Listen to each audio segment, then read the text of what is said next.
வணக்கம். Big topic with Karthik Mayakumar. Manjummel boys எங்கே திரும்பினாலும் இந்த படத்தை பற்றி தான் எல்லாருமே பேசிக்கிட்டு இருக்காங்க. அப்படி அந்த படத்தில் என்னதான் இருக்கு? உண்மை சம்பவம் ஏதோ ஒன்று தொடர்பு பட்டதாக சொல்கிறாங்களே, அது என்ன? இது எல்லாத்தை பற்றி தான் முழுக்க முழுக்க பேச போகிறோம். செம சுவாரஸ்யமாக இருக்கும். நிகழ்ச்சியில் போகலாம்.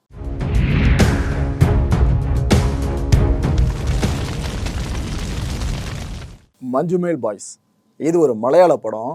ஆனால் கேரளாவில் எந்த அளவுக்கு இந்த படத்தை கொண்டாடுறாங்களோ அதை விட ஒரு படி மேலே தமிழ்நாட்டில் பயங்கரமாக கொண்டாடிட்டு இருக்காங்க. தமிழ்நாட்டில் எந்த தேட்டரில் இந்த படத்தை ரிலீஸ் பண்ணாலும் ஹவுஸ்ஃபுல்லுங்க. இட்டுக்கட்டி சொல்கிறேன்னு நினைக்காதீங்க, உண்மையான ரிசல்ட் இது தான். அந்த அளவுக்கு படம் பிச்சுக்கிட்டு ஓடிக்கிட்டு இருக்கு. எப்போ மலையாள படம் இங்கே எப்படி அவ்வளோ நல்லா ஓடுதுன்னு கேட்டிங்கன்னா, கான்டென்ட் இருக்குது பார்த்தீங்களா, அதுதான்ப்பா ஹீரோ. எந்த படமாக இருந்தாலும் அதில் நடிக்கிறவங்களா இருக்காங்க பாருங்க. நான் பெரிய ஹீரோ சார், எனக்கு 4 சண்டை காட்சி வைங்க, அது வைங்க இது வைங்கன்னு சொல்லிட்டு, அது போல் எதுவுமே இல்லாமல் கண்டென்ட்டை மட்டும் நம்பி ஒரு படத்தை எடுத்தால் இப்படி தான் ரிசல்ட் கொடுக்கும்ன்ட்டு இந்த படம் ப்ரூவ் பண்ணியிருக்கு. மலையாள சினிமா இண்டஸ்ட்ரி பட்ஜெட் வைஸ் வேணா மற்ற சினிமா இண்டஸ்ட்ரியோடு கீழே இருக்கலாம், ஆனால் கண்டென்ட் வைஸில் எடுத்துக்கிட்டிங்கன்னா அதுதான் டாப்பில் நிற்குது. இந்தியாவிலேயே சொல்கிறேன். தமிழ் படத்தை பெருசாக பேசாமல் இந்த மலையாள படம் சார்ந்து நான் பேசுகிறேன்னா இதிலே நீங்கள் தெளிவாக தெரிஞ்சிருக்கலாம். மலையாள இண்டஸ்ட்ரி அவ்வளோ ஸ்ட்ரென்த்தனாக இருக்குது, ஆனால் தமிழ் இண்டஸ்ட்ரி அவ்வளோ வீக்காக இருக்குது. இப்போ வர படங்கள்லாம் பார்த்துருப்பீங்களே, தேட்டரில் 10 பேர் இருக்கிறது பெரிய விஷயமாக தான் இருக்குது. ஓப்பனாக எங்கேயோ சொல்லாமல் இதில் என்ன இருக்குது? இந்த மஞ்சுமேல் பாய்ஸ் படத்தை பற்றி சொல்லணும்னா இது ஒரு சர்வைவல் த்ரில்லர் ஜானருங்க. ஜானர் ரொம்ப வித்தியாசமாக இருக்குல்ல. கடந்த பிப்ரவரி மாதம் 22ஆம் தேதி தான் இந்த படம் ரிலீஸ் ஆகியிருந்துச்சு. இப்போ வரைக்கும் ஹவுஸ்ஃபுல்லாக ஓடிக்கிட்டு இருக்கு. வசூலில் வேட்டை நடத்திக்கிட்டு இருக்கு. மலையாள படங்கள்னாலே கம்மி பட்ஜெட் தான் போடுவாங்க, மேக்ஸிமம் அவ்வளோ தான் போடுவாங்க. இந்த படத்துக்கு அதே போல் தான் கம்மி பட்ஜெட்டு, ஆனால் பாக்ஸ் ஆஃபீஸ் கலெக்ஷன் எகிரிக்கிட்டு இருக்கு. இப்போ வரைக்குமே 50 கோடி ரூபாய் தாண்டி இருக்குங்க இதோட பாக்ஸ் ஆஃபீஸ் கலெக்ஷனு. நடிகர் கமல்ஹாசன் அவர்கள், நடிகர் தனுஷ் அவர்கள், உதயநிதி ஸ்டாலின் அவர்கள்னு இத்தனை பேரும் ஒரு படத்தை பாராட்டி பயங்கரமாக பேசுகிறாங்க. அந்த படத்தில் ஒர்க் பண்ணியிருக்கவங்களை கூப்பிட்டு நேரில் பாராட்டுறாங்கன்னா அப்பேற்பட்ட படம் தான் இந்த மஞ்சுமேல் பாய்ஸ். கமல் சார் அவ்வளோ சீக்கிரம் ஈர்த்திட முடியாது, ஆனால் அந்த மனுஷனே வெகுண்டு வந்து நான் பாராட்டுறமான்னு பாராட்ட நேரில் கூப்பிட்டு பாராட்டுறாருன்னா இந்த படத்தோட வேர்த் என்னன்றது கண்டிப்பாக உங்களுக்கே இப்போ புரிஞ்சிருக்கும். கடந்த 2006ஆவது வருஷம் ஒரு உண்மை சம்பவம் ஒன்று அரங்கேறுதுங்க நம்ம கொடைக்கானல் பகுதியில். அந்த உண்மை சம்பவத்தை பேஸாக வச்சு எடுக்கப்பட்ட படம் தான் இந்த மஞ்சுமேல் பாய்ஸ். இந்த கொடைக்கானலில் குணா கேவ்னு ஒன்று இருக்குல்ல, இதுக்கு இன்னொரு பேர் பார்த்தீங்கன்னா டெவில்ஸ் கிச்சன்னு சொல்லுவாங்க. இதை பற்றின ஒரு விரிவான காணொலி தொகுப்பை ஏற்கனவே நம்ம சேனலில் போஸ்ட் பண்ணியிருக்கோம். நேரம் இருக்கிறவங்க அதையும் பாருங்கள், கீழே டிஸ்கிரிப்ஷனில் லிங்க் கொடுக்குறேன். அதை பார்த்துட்டு நீங்கள் இதை பார்க்குறப்ப தான் புரிதல் இன்னும் சூப்பராக இருக்கும் உங்களுக்கு. அந்த குணா கேவை மையமாக வச்சு எடுக்கப்பட்டிருக்க படம் தான் இந்த மஞ்சுமேல் பாய்ஸ். இந்த 2006 உண்மை சம்பவம் சொன்ன பாருங்க, இது நடந்தது அதே குகைக்குள்ளே தான். இந்த படத்தை முதல்ல நான் எடுக்கிறேன் நீ எடுக்கிறேன்னு சொல்லிட்டு பல பேருமே போட்டி போட்டிருக்காங்க மலையாள சினிமா இண்டஸ்ட்ரியில். ஏன்னா அவ்வளோ ஒரு வெயிட்டான கண்டென்ட்டு. ஆனால் பட்ஜெட் பஞ்சாயத்து இருக்குல்ல, இது பெருசாக எட்டி பார்க்குது. நாம் இந்த கதையை எடுத்தோம்னாக்கா படமாக பைசா கோடிக்கனால பிச்சுட்டு போகும் போல இருக்குன்னு ஒவ்வொருத்தராக கண்டுக்கிறாங்க. கடைசியில் நடிகரும் தயாரிப்பாளருமான ஷோபின் இருக்கார்ல, அவர் மனசு வைக்கிறாருங்க, நான் உள்ளே வரேன், ஃபண்டு நான் பண்ணுறேன், படம் எடுக்கலான்னு சொல்லிட்டு இந்த படத்தில் முக்கியமான ரோல் அவர் தான் பண்ணியிருப்பாப்படி. நிறைய மலையாள படங்கள் அவரை நீங்கள் பார்த்துருப்பீங்க. அவர் தான் தயாரிக்கவும் செஞ்சுருக்காரு. இவர் தயாரிக்க சிதம்பரம் அவர்கள் இயக்குன இந்த படம் தான் மஞ்சுமேல் பாய்ஸ். இந்த படத்தோட உண்மைத்தன்மை எங்கேயுமே மிஸ் ஆகிடக்கூடாது அப்படின்றதுக்காக படக்குழு என்ன பண்ணியிருக்காங்க, இந்த ரியல் சம்பவத்தில் சம்மந்தப்பட்டிருக்கவங்க இருக்காங்களே அவங்கக்கிட்ட இந்த படத்தோட ஷூட்டிங் முடிகிற வரைக்கும் பேசிக்கிட்டே இருந்திருக்காங்க. நீங்கள் எப்படி இந்த இடத்துல ரியாக்ட் பண்ணீங்க, இந்த இடத்துல என்ன ஆச்சு, அது இதுன்னு எல்லாத்தையும் கேட்டு தெரிஞ்சுட்டு இருக்காங்க. அண்ட் இந்த படத்தில் நடித்த நடிகர்கள் இருக்காங்களே அவங்க வரைக்குமே இந்த உண்மையான சம்பவத்தோடு தொடர்பு பட்ட எல்லாருக்கிட்டையும் தொடர்புலேயே இருந்திருக்காங்க. அவ்வளோ விஷயங்களை இன்புட்டாக பெற்றுட்டு இருக்காங்க. பல மாதங்களாக இந்த தொடர்பு நீடிச்சிருக்கு. அதுதான் அதில் ஹைலைட்டு. ஒரே ஒரு படத்துக்கு எவ்வளோ மெனக்கெட்டிருக்காங்க பாருங்க. இதுதான் கேரளா இண்டஸ்ட்ரி. இந்த படத்தோட இயக்குனரும் சரி நடிகர்களும் சரி இந்த உண்மை சம்பவத்தை பற்றி ஆர்டிகலாக படிச்சிருப்பாங்க பார்த்தீங்களா, யூடியூப்ல சில வீடியோஸ் பார்த்துருப்பாங்க பார்த்தீங்களா, அப்போ கூட பெருசாக அவங்களுக்கு பதட்டம் ஏற்படலையா. ஆனால் இந்த சம்மந்தப்பட்டவங்க கிட்ட பேசும்போது தான் என்னங்க இப்படிலாம் நடந்துச்சு அப்படின்ட்டு எல்லாரும் பயங்கரமாக பதறி இருக்காங்களாம். இதை நம்ம எப்படி படமாக்க போகிறோன்னு எல்லாருமே அந்த நேரத்தில் உச்சக்கட்ட பதட்டத்துக்கே போயிருக்காங்க. ஆனால் ஒரு வழியாக படத்தை எடுத்து ரிலீஸ் பண்ணி வசூலில் வேட்டை நடந்துக்கிட்டு இருக்கு. ப்ரோ இப்படி என்னதான் நடந்துச்சு 2006ஆவது வருஷம்? அப்போ நடந்த ஒரு சம்பவம் இப்போ எது சரித்திர படமாக மாறி நிற்குதுன்னா என்னதான் நடந்துச்சு சொல்லிட்டு பல பேருக்கு க்யூரியஸாக இருக்கும். அந்த உண்மையான ஸ்டோரியை இப்போ முழுக்க முழுக்க பார்க்கலாம். இந்த படத்தோட டைட்டிலே மஞ்சுமேல் பாய்ஸ்னு வச்சுருக்காங்களே, அதுக்கு ஒரு காரணம் இருக்குது. கேரளாவில் இருக்கிற ஒரு கிராமத்தோட பேர் மஞ்சுமேல், ஓகேவா? இந்த பசங்களாம் அங்கேருந்து வராங்க, அதனால தான் மஞ்சுமேல் பாய்ஸ்னு பேர். இந்த லோக்கலில் பார்த்தீங்கன்னா டீமாக பிரிஞ்சிருப்பாங்களே, நீ அந்த டீ நான் இந்த டீன்னு சொல்லிட்டு நம்ம சென்னையில் பார்ப்போம் பாருங்க. இதேமாதிரி அங்கேயும் யார் கெத்து நிரூபிக்கிறேன்னு சில விஷயம் அவங்களுக்குள்ளேயே போய்கிட்டு இருக்கோம். அது போல் இருக்க பசங்க ஒரு 11 பேருங்க. இந்த 11 பேரில் இந்த கதைக்கு முக்கியமானவங்க பார்த்தீங்கன்னா 2 பேர். ஒருத்தர் சிஜு டேவிட், இன்னொருத்தர் சுபாஷ். இப்படி இவங்க எல்லாருமே சேர்ந்து இந்த 11 பேரும் நம்ம கொடைக்கானல் இருக்குல்ல, அங்கே இன்ப சுற்றுலாக்காக வராங்க. 2006ஆவது வருஷம் வந்த இவங்க தடை செய்யப்பட்ட பகுதின்னு தெரிஞ்சோம். எதை? அந்த குணா கேவை தடை செய்யப்பட்ட பகுதின்னு தெரிஞ்சோம் அந்த இடத்துல விசிட் அடிக்கிறாங்க. என்னதான் இருக்கு பார்க்கணும் அப்படின்ற கியூரியாசிட்டி காரணமா விசிட் அடிக்கிறாங்க. அதில் ஒரு பர்சன் மட்டும் என்ன பண்ணுறாரு, அதான் சுபாஷ், சாயங்காலம் ஒரு 5 மணி வாக்கில் அந்த பள்ளத்தில் சிக்கிடுறாருங்க. உள்ளே விழுந்து சிக்கிடுறாரு. இந்த நண்பர்கள் எல்லாருக்கும் என்ன பண்ணுறதுனே தெரியல. கீழே நண்பன், மேலே ஃபுல்லாக அவங்க பதட்டத்தில் இருந்துகிட்டு இருக்காங்க. கிட்டத்தட்ட 10லேருந்து 15 நிமிஷம் வரைக்கும் உச்சக்கட்ட பதட்டத்தில் எல்லாருமே நகத்தை கடிச்சு நின்றுட்டு இருக்காங்க. அடுத்து என்ன பண்ணுறது தெரியாமல். மழை வேறு அந்த நேரத்தில் சேர்ந்து பெய்யவே இவங்களுக்கு பயம் இன்னும் அதிகமாகிடுச்சு. ஏன்னா அந்த குழி பெருசாக இருந்துச்சு அப்படின்னா ப்ராப்ளம் இல்லை, மழை தண்ணி எவ்வளோ சேர்ந்தாலும் தப்பிச்சிக்கலாம் உள்ளே இருக்க சுபாஷ். ஆனால் அதுவே சின்ன பள்ளமாக இருந்துச்சுன்னா, மழை தண்ணி நிரம்புச்சுன்னா சுபாஷ் உள்ளே மூச்சு இறைச்சே சாகணும். இப்போ ஏற்பட்ட சுச்சுவேஷன் நினச்சி தான் எல்லாரும் பயப்பட ஆரம்பிக்கிறாங்க. இது பார்த்தாதுன்னு ஃபால்ஸும் உள்ளே நிறைய இருக்குங்க. அந்த குகை சார்ந்து பார்த்தீங்க அப்படின்னா மேலே இருந்து சின்ன சின்ன பாறை கற்கள் இருக்குல்ல, அதுவும் அந்த பள்ளத்தில் விழுற அபாயம் இருந்துட்டு இருக்கு. ஒரு பக்கம் தண்ணியில் கண்டோம், இன்னொரு பக்கம் கல்லில் கண்டோம். இடையில சிக்கி மாட்டிக்கிட்டு இருக்கிறது சுபாஷ். இந்த குழியை சுற்றி என்ன பண்ணுறாங்க, அந்த நண்பர்கள் எல்லாருமே படுத்துடுறாங்க. என்ன பண்ணுறது தெரியாமல் அதை சுற்றி படுத்து கிடக்குறாங்க, எல்லாம் கதறினபடியே. இந்த நண்பர்கள் சில பேர் என்ன பண்ணுறாங்க, போலீஸ்க்கு இன்ஃபார்ம் பண்ணுறாங்க. போயிட்டு, சார் இது போல் டூர் வந்தோம், உள்ளே ஊன்ட்டான் சார் என் ஃப்ரெண்டு அப்படின்ட்டு. இதில் மலையாளி அப்படின்றதுனாலேயே அப்போ இருந்த அந்த ஸ்டேஷனில் இருந்த ஒரு பொறுப்பாளருங்க, அந்த போலீஸ் அதிகாரிக்கு ஒரு கோபம் இருந்திருக்கு மனசில். ஒரு இனம்னா இன்னொரு இனம் பார்த்து சில பேர் கோவப்படுவாங்களா, அது கேவலமான செயல் தான். இங்கே ஒருத்தர் அதை பண்ணியிருக்கார் போல இருக்கு. வந்து புகார் கொடுக்க வந்தவங்கள அசிங்கமாக திட்டியிருக்கா. அப்படியா பயங்கர அசிங்கமாக திட்டியிருக்காராம். நீ எதுக்கு அங்கே போய் ஊந்தீங்க, எதுக்கு அங்கே போனீங்க, அது பயங்கரமாக கெட்ட வார்த்தைகள் வேறு உள்ளே வந்து விழுந்திருக்கு. இதுக்கப்புறம் இவங்க நம்மளா வேலைக்கு ஆகுதுன்ட்டு இந்த நண்பர்கள்லாம் அந்த இடத்துக்கு வந்துட்டு இருக்காங்க. வந்து பார்க்குற அதே நேரம் கொஞ்ச நேரம் வெயிட் பண்ணிட்டு இருக்காங்க. மழை நின்றுடுச்சு.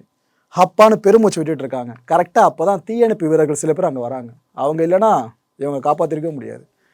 வந்தவங்க முதல்ல கயிறை உள்ளே விட்டு சுபாஷை வெளியே மீட்கிறதுக்காக போராடுறாங்க. ஆனால் சுபாஷை ஸ்பாட் பண்ணவே முடியல. சவுண்டு மட்டும் தான் கேட்குது கீழே இருந்து. இதுக்கு பிறகுதான் நட்போட அந்த வீரியம் இருக்குல்ல, அதை உலகத்துக்கு காட்டுற மாதிரி ஒரு நண்பன் உயிரை பணையம் வச்சாருங்க.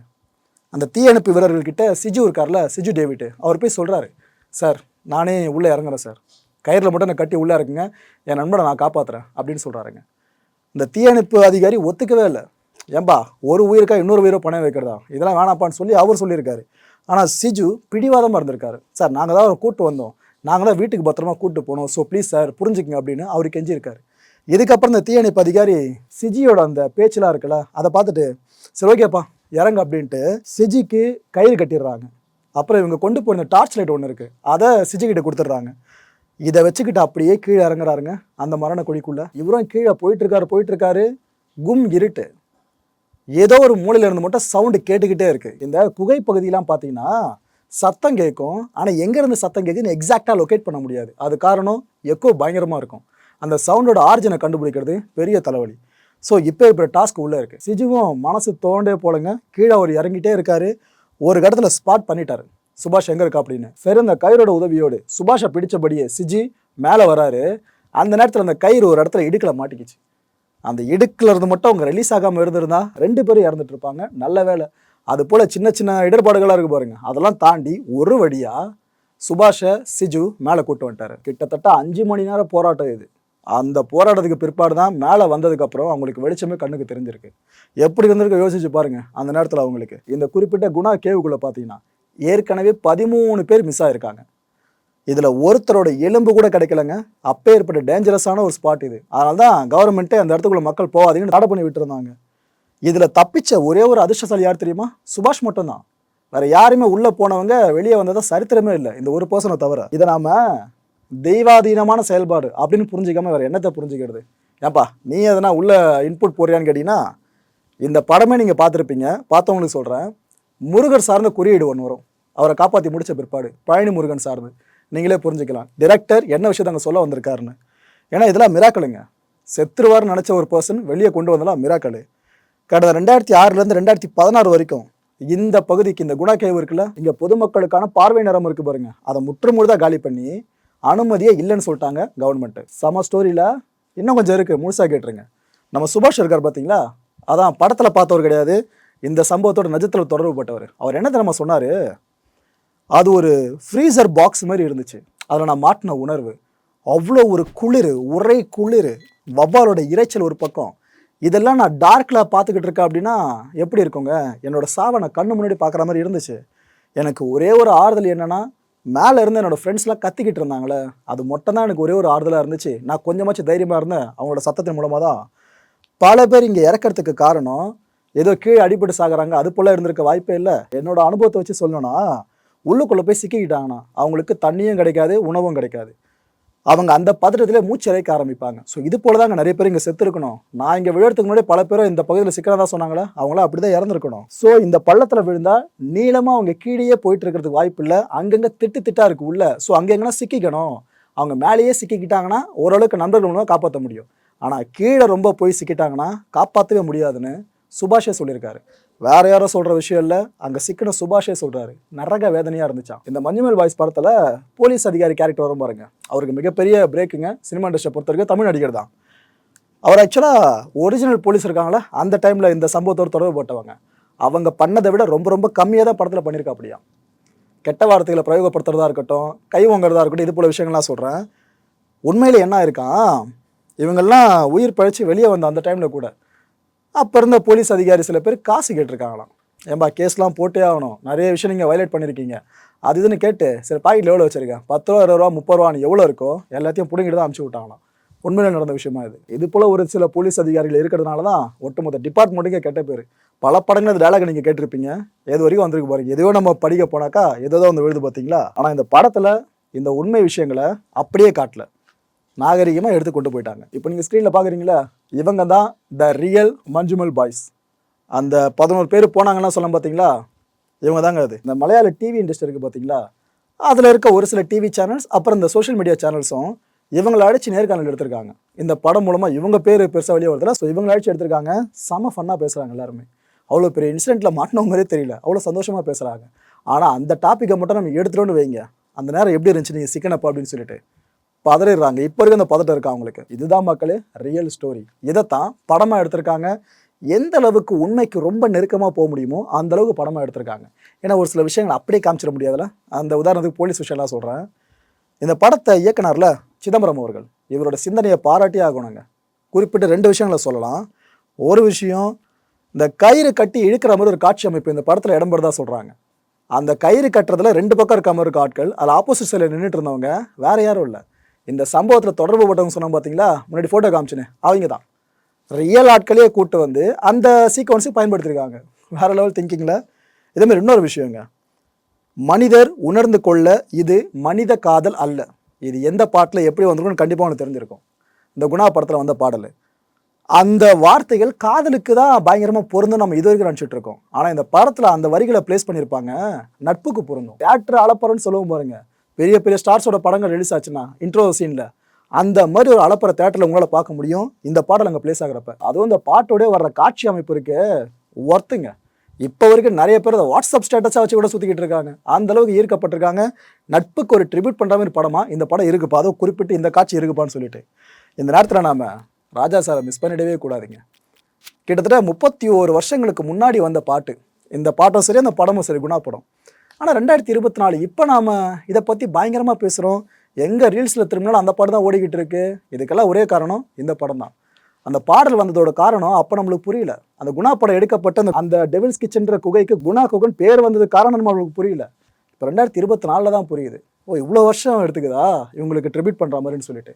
நட்புக்கு எந்த அளவு இந்த படம் ட்ரிபியூட்டோ அதுக்கு இணையாக ராஜா சார், கமல் சார், சந்தான பாரதி சார், இவங்க ப்ளஸ் அந்த குணா படக்குழு இருக்காங்களே அவங்க எல்லாருக்கும் ட்ரிபியூட் தாங்க. நம்ம தமிழ் சினிமா கலைஞர்களுக்கு இதை விட பெரிய ட்ரிபியூட் வேறு எதுவும் இருக்க முடியும்.